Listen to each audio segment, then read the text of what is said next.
Primera de Reyes, donde usted estaba hace un ratito, pero ahora vamos al capítulo 19. Primera de Reyes, capítulo 19. Mirta, Dios te bendice.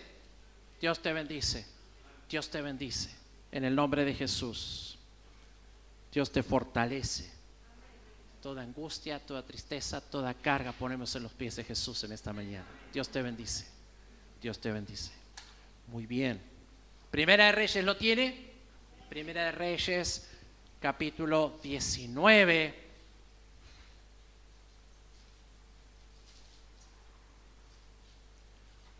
¿Cuántos de ustedes conocen la historia de Elías? Algo. ¿Cuántos tienen algún vecino, algún hijo que se llame Elías? Bien, ahí está. Por ahí vamos mejor. Muy bien. Pero Elías el profeta, un hombre de Dios que fue levantado en tiempos en que el reino de Israel ya se había dividido. Esto es más o menos su ministerio profético se desarrolló por allá en el 930 antes de Cristo. Y Elías era un profeta que hablaba de parte de Dios y declaraba a los reyes de aquel tiempo palabra de Dios, palabra de juicio y palabra de restauración también. Usted sabe que la palabra tiene como este doble sentido. Siempre es juicio por el pecado, pero también es palabra de salvación y restauración. Y entonces los profetas en la antigüedad y la iglesia en este tiempo eleva su voz y cumple su rol profético. No anda por allí denunciando a las personas, no, como dicen los chicos, no te pongas, no, usted ya me entendió. No hacemos eso, ¿sí? Simplemente confrontamos a las personas con la palabra y a ver, hay algo en la tarea pastoral, en la misión que desarrolla la iglesia, que a veces es la menos atractiva. Poder confrontar a alguien con la palabra, ¿no? Y decirle en algún momento de la vida, mira, acá por donde vos estás caminando no es muy conveniente para vos. ¿A cuánto les gusta dar malas noticias? No. Bueno, a veces nos toca, ¿no? Tener que corregir a un hijo. ¿Cuántos han corregido a un hijo? ¿Por qué lo hace? Porque lo ama. Entonces, el profeta Elías declaraba al pueblo su pecado. Le declara al pueblo que ellos han abandonado a Dios y su pacto, han olvidado la alianza que Dios ha hecho con ellos, pero también da la posibilidad de que si se arrepienten, pueden ser redimidos, restaurados, sanados y salvados. Y Elías, en tiempos del rey Acab, que estaba casado con una mujer difícil, Jezabel. Mujer difícil en la Biblia, sí las hay. Bravísima. Claramente, un espíritu inmundo obraba en la vida de Jezabel y constantemente ella conspiraba, insistía para que Acab hiciera lo malo a los ojos de Dios. Ella le incitaba a su esposo Acab para que hiciera las cosas mal. Qué bueno es cuando vos encontrás una pareja en tu vida que te insta a hacer lo bueno a los ojos de Dios. ¿Querés saber cuán buena o cuán mala es la compañía que vos tenés a tu lado? Si te insta a temer a Dios, es una buena compañía. Si te insta a hacer lo malo ante los ojos de Dios, ¿será una buena compañía? Respóndaselo a usted mismo. Y entonces, en aquel tiempo, Jezabel tenía así como una cohorte de sacerdotes paganos, dice el texto, unos 450 que servían a dioses paganos. Diría, más que dioses paganos y algún demonio también. Y lo que hacía Jezabel además era matar a los hombres de Dios, a los profetas de Israel. Los asesinaba, los descubría y los mandaba a matar. Entonces Dios levanta a Elías en aquel tiempo, quien valerosamente y por una palabra de Dios convoca a todos los hijos de Israel, reuniendo a los profetas en el monte Carmelo. Esto es, para que usted se sitúe, es en el extremo norte de Israel, casi el límite con el Líbano. Allí está el monte Carmelo.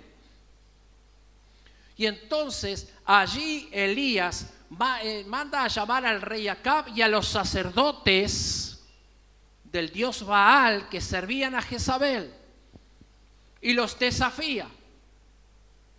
Y entonces él dice, solo yo he quedado profeta del Señor, más de los profetas de Baal hay como 450 hombres. Y entonces él dice, bueno, vamos a hacer sacrificio y aquí vamos a probar quién es el verdadero Dios. Y entonces él dice, escojan ustedes un buey, lo van a sacrificar, lo van a preparar, yo voy a hacer lo propio. Y entonces allí comienza la disputa. Ustedes más o menos conocen, pueden seguir el relato bíblico allí en el capítulo 18 y ver la historia completa. Después de ese tiempo, le cuento el final. Le cuento el final. ¿Saben quién ganó, no? Profeta de Dios. Dios, el Dios de Israel, se manifestó como el único y verdadero Dios. Después de eso, ¿qué sucedió? Un milagro, algo sobrenatural también. Elías oró por lluvia. Más de 3 años, sequía total sobre la tierra. ¿Qué sucede cuando el hombre de Dios ora? ¿Qué pasó entonces? Llovió. 2 eventos en la vida de Elías que dan evidencia de que Dios estaba con él. Amén. Dios estaba con Elías. Seguidamente, y ahora vamos al capítulo 19. Acab va a donde está su esposa Jezabel y le cuenta todo lo que Elías había hecho. De que había liquidado a 450 de sus sacerdotes paganos, que los había matado a espada, todos ellos. Entonces, versículo 2, envió Jezabel a Elías un mensajero, diciendo, así me hagan los dioses, y aún me añadan, si mañana a esta hora yo no he puesto tu persona como la de una de ellos. ¿Qué está haciendo Jezabel? Está amenazando al hombre de Dios. Ah, sí, vos mataste a 450 de los míos. Prepárate, Elías. La próxima te toca a vos. Yo te voy a matar. Yo te voy a matar. Esto es lo que Jezabel le manda a decir a Elías. Te voy a matar. Estaba pensando en la vida de Elías y a veces me gusta ponerle título a las predicaciones. Y se me ocurrió, para los que anotan, esta mañana, el título sería subir al monte, en un interrogante, subir al monte o entrar en el abismo de la depresión y el aislamiento. Estamos viviendo una situación socialmente bastante difícil, compleja, a causa de este maldito bicho COVID. Usted sabe lo que está pasando, ¿sí? Ahora sí, los hijos de Dios no tememos, nos cuidamos, somos prudentes, pero no tenemos miedo. Amén. No tenemos miedo, por eso estamos aquí esta mañana. Pero aún así nos cuidamos, somos prudentes en cuidarnos. Usamos el barbijo y nos lavamos las manos y seguimos el protocolo. Pero no tememos, porque después de todo, ¿saben dónde está mi lugar? ¿Saben cuál es mi destino? No es el suyo, mi destino es el cielo. ¿Qué es lo peor que me podría pasar? Dicho en términos humanos, morir. ¿Será eso lo peor que me puede pasar? Mi destino es el cielo. Amén. Nuestro destino es el cielo. No tememos, en el nombre de Jesús, no tememos. Pero sin embargo, hay personas que en este tiempo están procesando su angustia y lo que hacen es aislarse.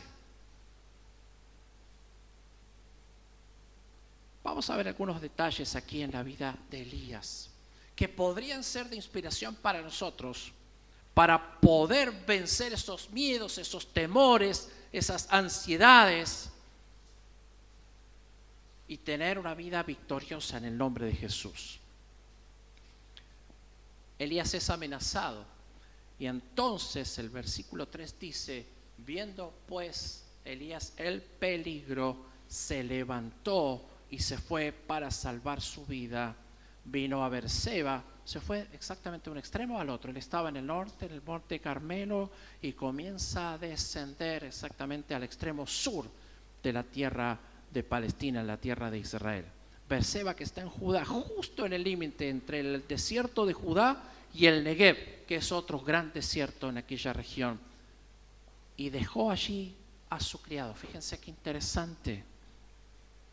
Elías deja a su criado. Hay muchas personas que en este tiempo se aíslan, se encierran, quieren hacer esta travesía solos. Elías cae en una fuertísima depresión. Pero, y usted dirá, pero acaba de vencer a 450 sacerdotes y profetas paganos.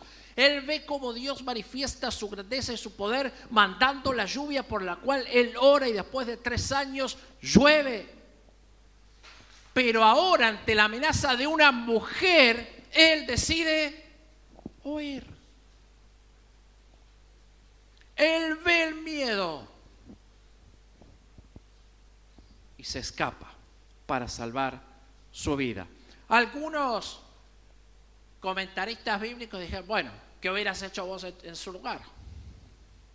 La amenaza era real. La amenaza era real, existía, no era un invento. Hay amenazas sobre nuestras vidas que son así, son reales. Ahora, a veces los cristianos tenemos la falsa fantasía de que por estar en Cristo no me va a pasar nada. ¿Sabe que aunque estemos en Cristo nos podemos enfermar? Lo sabía. Algunos creen que no. Y algunos creen que por venir a la iglesia, ser obstáculos en la vida, de que Dios los va a librar de absolutamente todo. Fantasías. Jesús jamás dijo algo semejante. Jesús jamás prometió que cuando nosotros le siguiéramos a Él, los problemas se iban a desaparecer así, ¡tac!, mágicamente. De ninguna manera. Jesús dice que el padecer y los sufrimientos son parte de la vida misma. Pero cuando estamos en Cristo, tenemos la fortaleza, el poder y la autoridad para sobreponernos a las crisis, a los problemas, a las enfermedades y a cualquier circunstancia.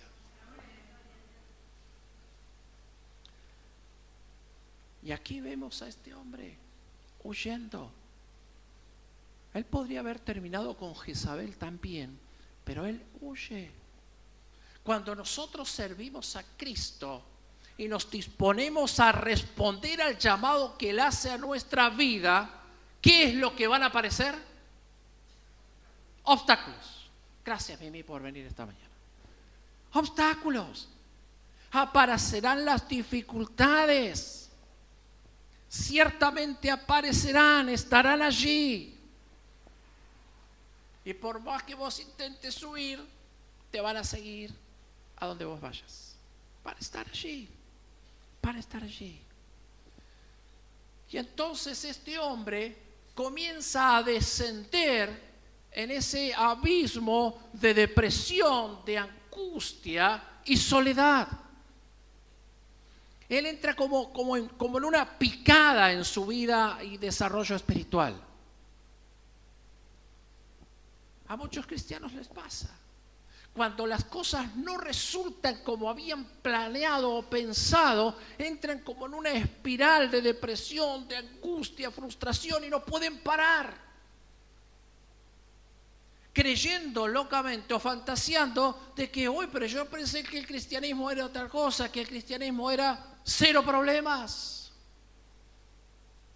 Pero lo que pasó es que, o lo que pasa es que cuando servimos a Cristo, hemos de esperar problemas, hemos de esperar obstáculos en nuestra vida.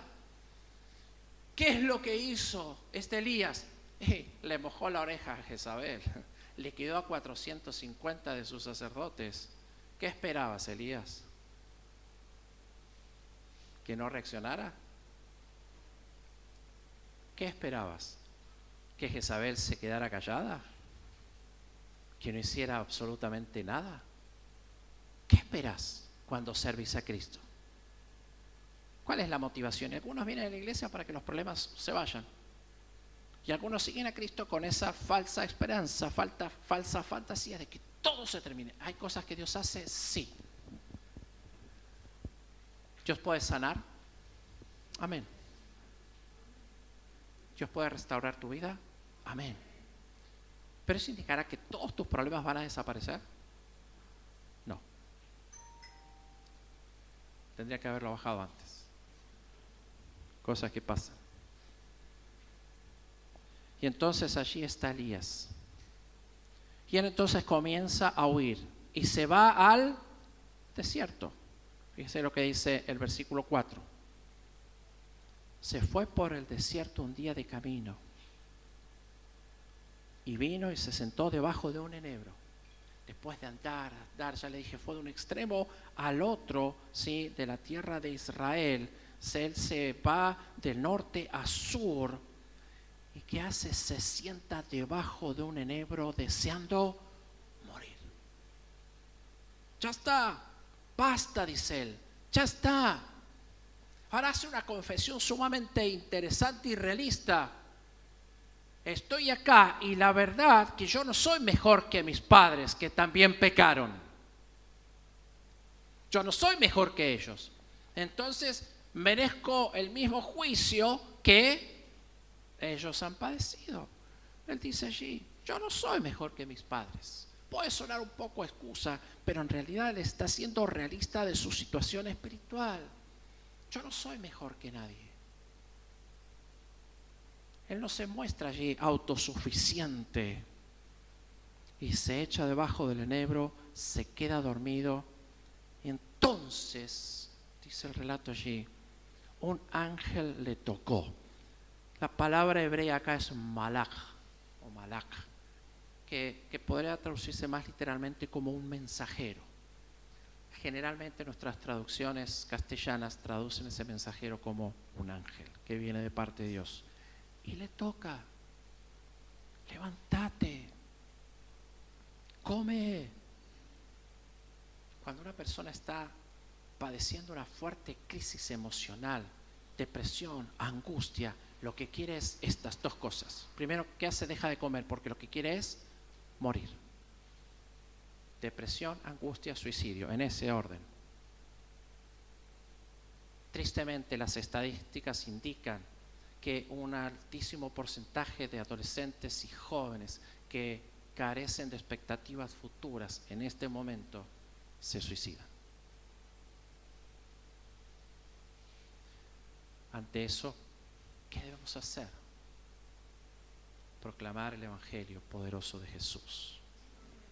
Poderoso en sanar, poderoso para restaurar.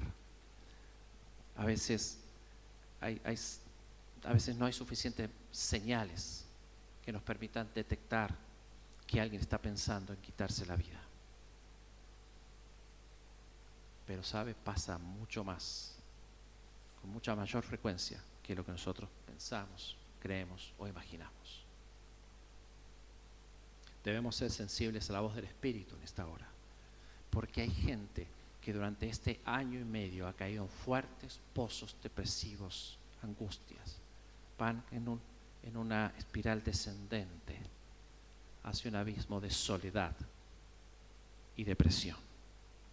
Y entonces el Señor viene, sacude a Elías, y él miró y vio comida. Comió, bebió, pero no fue suficiente. Su angustia es tan grande que él vuelve a quedarse dormido. Él no quiere salir de allí. Volviéndose el ángel otra vez, segunda vez, lo toca, diciendo: levantate, come, porque es largo el camino que tenés que recorrer todavía. ¿Cuántas veces como cristianos hemos experimentado o hemos tenido momentos de esos como los de Elías, tan extraordinarios, tan sobrenaturales, tan maravillosos? ¿Cuántos de nosotros hemos visto a lo largo de nuestras vidas o hemos disfrutado de una gran manifestación del poder de Dios y creemos que eso era todo? Que Dios ya está, Señor, ya mirá, liquidé estos 4.50, vos mandaste lluvia, ya está, ahora me quiero morir. Elías creyó que ya estaba, pero el ángel le dice: levantate, come, porque aún te resta un largo camino. Muchos de los que están aquí han disfrutado en algún momento de su vida de una gran manifestación del poder de Dios y creemos que ya está, eso es todo lo que Dios tenía para mí. De ninguna manera, aún hay algo más de Dios para tu vida, lo declaro en el nombre de Jesús. Elías fue llamado a vencer a esos sacerdotes y a Jezabel misma, pero él comenzó a huir. Él comenzó a huir. Y él prefirió viajar y hacer este viaje solo. Él dejó a su criado. Nada hay más peligroso que aislarnos.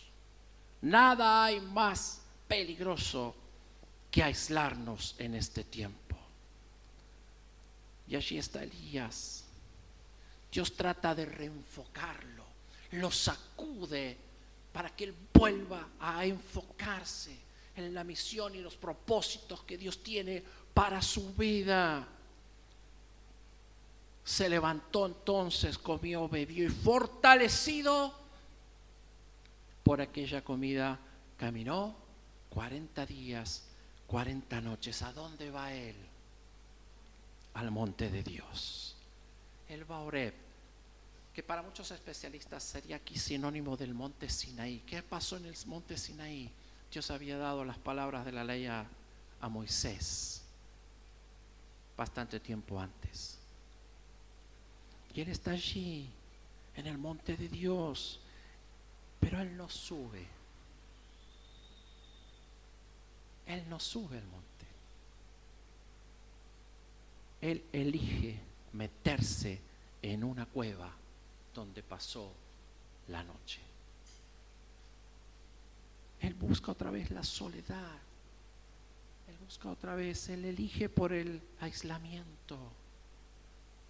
Y entonces otra vez el Señor viene a él y le dice: ¿qué haces acá? ¿Qué haces acá, Elías? Y entonces él responde: he sentido un vivo celo por el Señor, Dios de los ejércitos, porque los hijos de Israel han dejado tu pacto.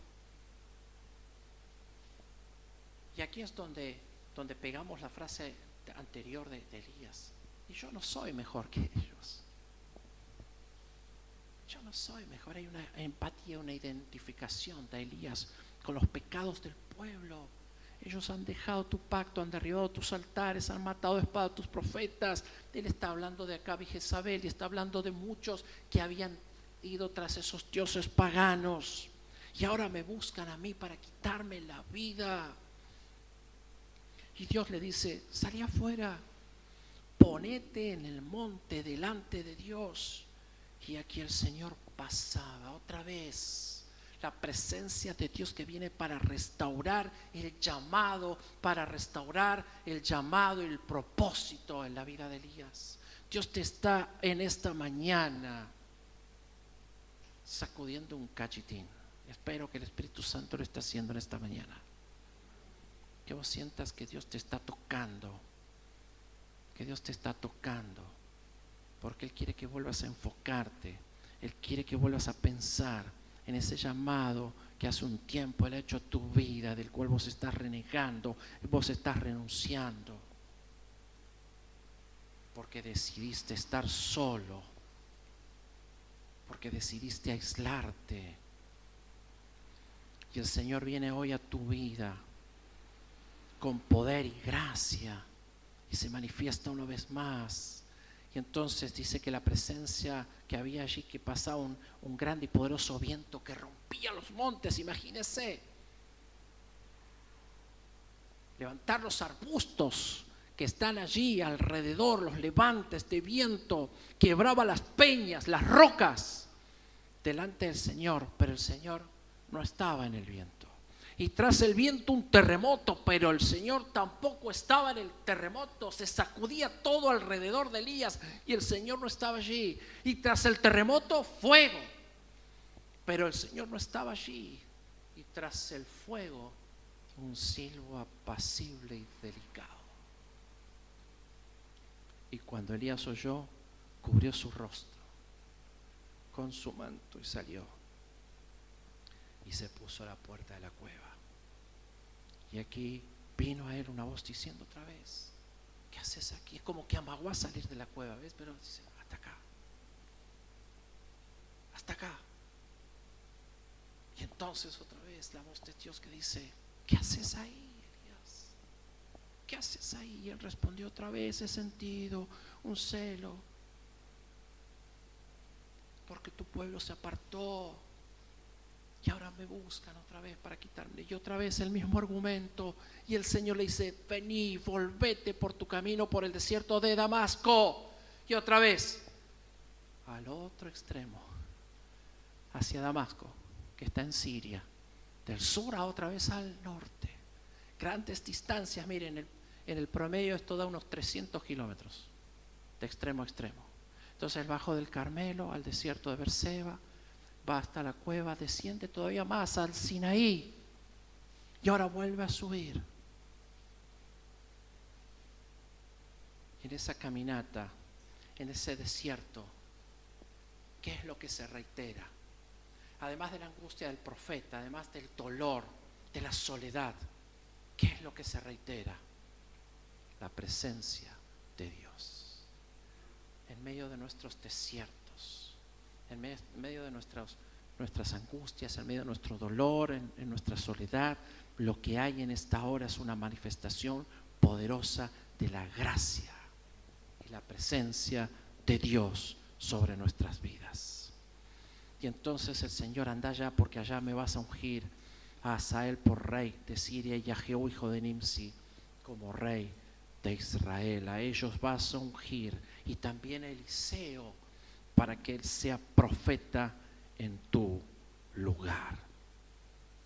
Y entonces Dios otra vez intentando reenfocar el ministerio de Elías. Y Eliseo, quien lo va a suceder en su rol profético, es usado aquí precisamente para que Elías pudiese reenfocarse. Finalmente son estos los propósitos de Dios. A veces Dios pone personas a nuestro lado para encauzarnos, para reencauzarnos y otra vez ponernos en la brecha. Pero lo que sucede es que Elías persiste en seguir solo. Dice el versículo 19 que entonces Elías partió de allí y en el camino encontró a Eliseo, que araba con 12 yuntas delante de sí, y él tenía la última, y pasando Elías por delante de él, echó su manto, lo invita. Esto es signo de invitación, le echa su manto y le invita a Eliseo a seguirlo. Entonces Eliseo, dispuesto él, deja los bueyes, va corriendo donde está Elías y le dice: te ruego que me dejes besar a mi padre y mi madre y luego te voy a seguir. Y entonces fíjense, Elías, que todavía está ahí tratando con su angustia, con su depresión, lo que le dice es: ¿qué te hice yo? O sea, él lo invita, pero por otro lado él está como medio bipolar, Elías. Te invito, pero la verdad es que todavía me encantaría seguir solo. Volvete, ¿qué te hice yo? Y entonces se volvió y tomó un par de bueyes, los mató con el arado de los bueyes, coció la carne y le dijo al pueblo para que comiesen. Después se levantó y fue tras Elías y le servía. Interesante la posición de Eliseo.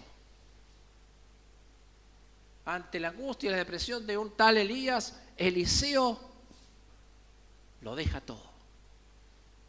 Quemó las barcas, como decimos usualmente. Quemó las barcas. Mató a los bueyes con los que estaba arando. Y con el arado de los bueyes, ¿qué hizo? Leña. Si esto no es dejarlo todo para seguir a Cristo. Mi querido hermano, mi querida hermana, este día, tenés que dejar tus bueyes. Tenés que quemar tu arado. Tenés que dejar la soledad, el aislamiento, y tenés que seguir a Jesús. Esta es la hora. Esta es la hora. Este es el tiempo de trascender. Muchas veces en nuestras vidas lo que hemos hecho es limitar a Dios. Hay una cuestión de estima que nos impide ver que Dios es grande, que Dios es poderoso. A veces nos limitamos a Dios y nos autolimitamos. Pero nuestro Dios es grande y Elías no pudo verlo. Elías no pudo verlo. Entonces él huyó, se escondió, se angustió, se deprimió. Eligió estar solo. En esta hora, yo te invito a que vos cierres tus ojos.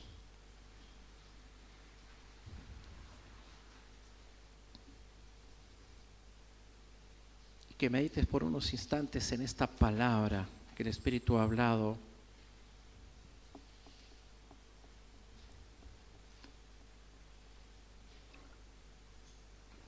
Y si estás en este tiempo procesando tu angustia, claramente el camino no es aislarte. El camino no es aislarte. El camino es buscar a Cristo y unirte al pueblo y unirte a los que siguen a Cristo y sirven a Cristo. Elías temió, se aisló, eligió caminar solo. Este no es el camino que los hijos de Dios tomamos. No queremos estar solos ya más. Nos disponemos a mirar a Cristo. Esta palabra es para tu vida. No estás solo. El relato continúa. No cierres, no dejes de cerrar tus ojos. Permanece allí con tus ojos cerrados, en actitud de oración y búsqueda. Cuando Elías persistía en que él estaba solo y que es el último, el único que había quedado, los profetas del Señor, unos 7,000 salen a su encuentro. No estás solo. no estás solo. Y aunque muchas veces creas que aislarte puede ser una solución a tu dolor, en el nombre de Jesús te digo, no lo es. La cueva es un refugio falso. Dios nos ha diseñado para buscar las alturas, para buscar su presencia, para estar delante de Él y ver su rostro.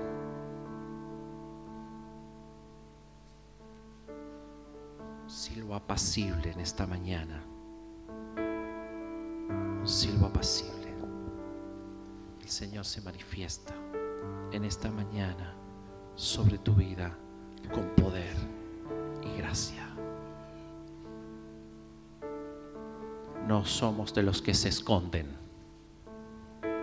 somos de los que amamos y seguimos y servimos a Cristo.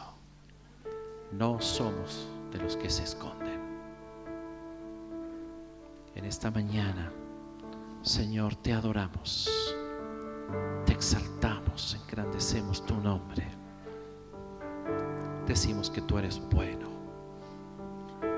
que tú eres fiel, poderoso. Señor, gracias por tu amor, gracias por tu presencia en este lugar. Gracias por la visitación de tu Espíritu Santo en esta mañana.